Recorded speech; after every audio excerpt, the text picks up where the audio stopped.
عاشي تغسلقان ولرقان ولقان ولرقان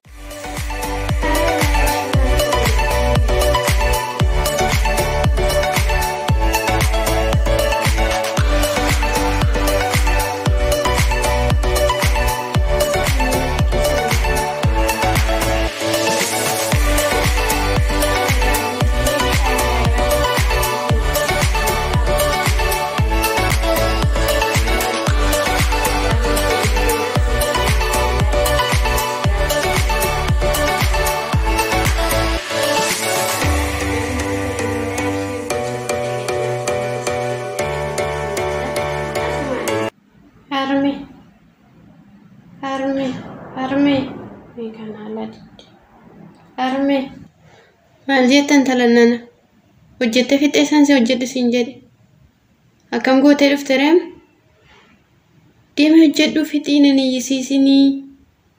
Bukoon dafee badee jira. Deemi. Jikoo si haadha abduun jedhu deemi.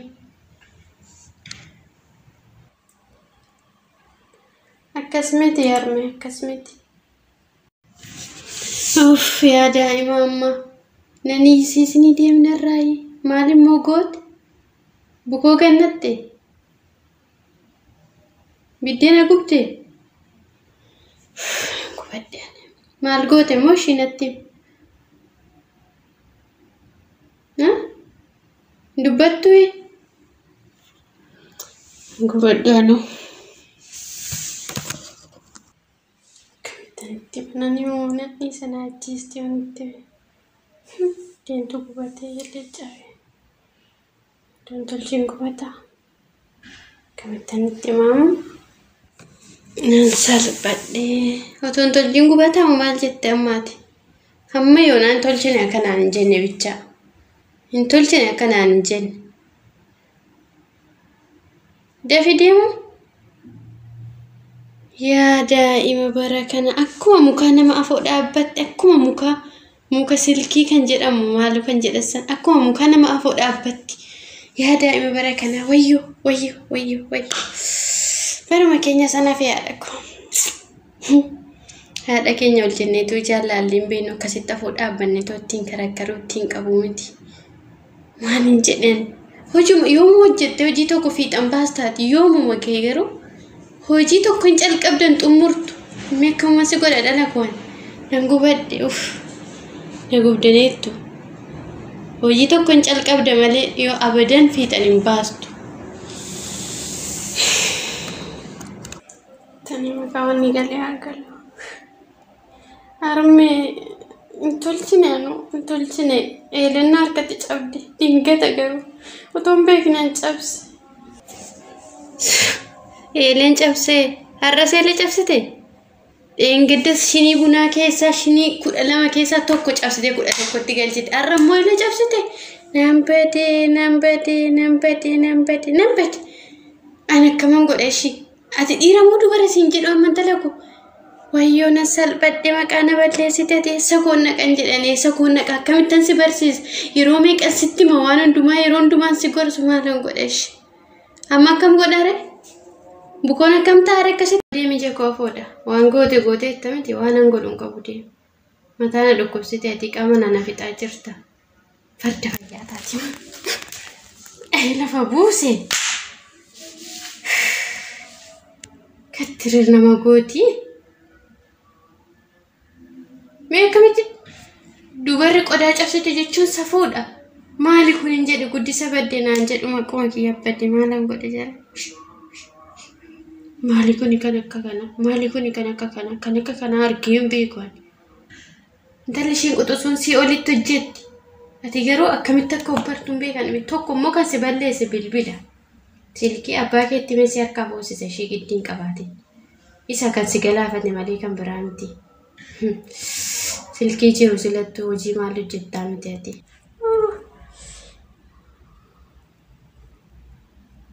Anu dingeta arme beekemiti maalin godheshi dingeta gullichaa tokkotu jalaa kufeennan cumaan qixxeetti cabdeelen maalan godheshi beekemiti isa shinis immoo dingeta doonni kun cabse walitti buuse Sanuu ija qabdaan dubbatta afaan qabdaan dubbatta ija qabdaan alaaltee haasofte. Amma deemicha koo fuudha. Amma akka maal jedhuuf dhaabbattee naa mormiti. Isa beeka. Deemi amma deemi karaa godaal deebi. Cabsitee itti hafa waan ati alaattuuf abbaan keessi nuuf amanitti siima akka duriillee siifan dhossa seete moo isaarraa sii dhoksuun qabu utubaatti harka kee lamaan hidhee ta'u utubaatti harka lamaan kee hidhee abbaa kootti nan himini durayyuu dhoksaatu kana hunda fide kanatti gadi jettee hojii seeraan hojjechuu didduuf abbaa kee dhoksuu kooti kana booddee nan dhoksa sitti fakkaate waan ati goote hundumaa waan ati balleessite hundumasaa abbaa keetti himee qoricha sii qochisiisa. Giddiin qabaatiin ka garaa kuna gudduu kanatti sitti hafaseete ati ko dhaabbattee afaarta baru intala waggaa 15 eelee kareetti tolchitu hin beektu utuun si barsiisu kareetti gullichaa seeran gullichaan hin beektu kuni maal jedhamame anaan maqaana nyaatte maal haadha koo booddee guddisa badde jedhu haadha balleesse naan jedhu haadha kan maqaa nyaatamu booddee isin ijoollee bara kana bilbilumatu qalbii isin keessaa fuudhe bilbila Saati 24 isa teessanii ilaaltu maal eessatti qalbii godhatanii hojii mana keessaa seeraan hojjettu. Qooyi argatta waagaa kee. Rabbi harminarra garaadhuma naaf taate. Bakka ittiin deemu maaloo harmee takkittii tanarra naa darbe maaloo takkittuma tanarra naa darbe abbaan koo dhageenya naa ajjeesa. Inni nan fannisalleedha nan dhiisu maaloo harmee takkittii tanarra naa darbe lammaffatti hin deebi'u waan tokko sin cabsu nan eeggadha waan hundumaa akka tinaan jettitti tan hojjedha. Maaloo harmee dhuguma anatu gorsa kee dhaga'uu dadhabe duraayyuu.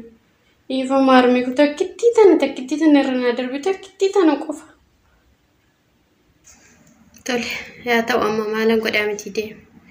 Amma deemti eelee kaanirra kaayi. Dhufeensi laala xiqqoo ture. Deemirra kaayitii tolchi bukoon badeera. Dafime amma abbaan kee faantis dhufuu kaaniiru. Sa'aatiin deeme. Maalan godhaan jaran akkamitti yoon itti mishiidhaaf galan talakuu kan. Gorsan dhageechuu duraan gorsa koo dhageesse kun hunduu hin jira.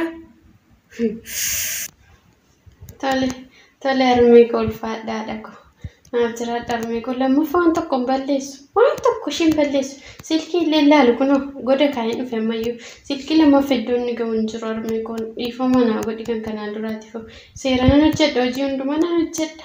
Atumti kan dhiifama naa godhe abbaa kootti na himuu dhiiste harmee koo. Dhiifama naa godhu. Haadha koo. Haa ta'u dhala koo. Dafiitee hojjedha abbaan kee dhufin akka ba'utti. Maalan godha akkan garaatitti hin jabaanne beekta feetu. Kaadhashoo gobaziitti gobazii akkanaa taatuun barbaada akka waan tokko doon balleessin waan hundumaa waan akkasitti miti akkan si barsiisutti akka hojjettuun barbaada dhala koo kanan siin loluuf kanaaf boru namni biraa sitti kolfa kanaaf kanan siin loluuf. Ashoo deema bakka maayillee irra kaa'ee dafiiti. Guddadhu dhala koo. Maali godhu wallaalummaatti taphata odoo beekan eega kanan ta'anii.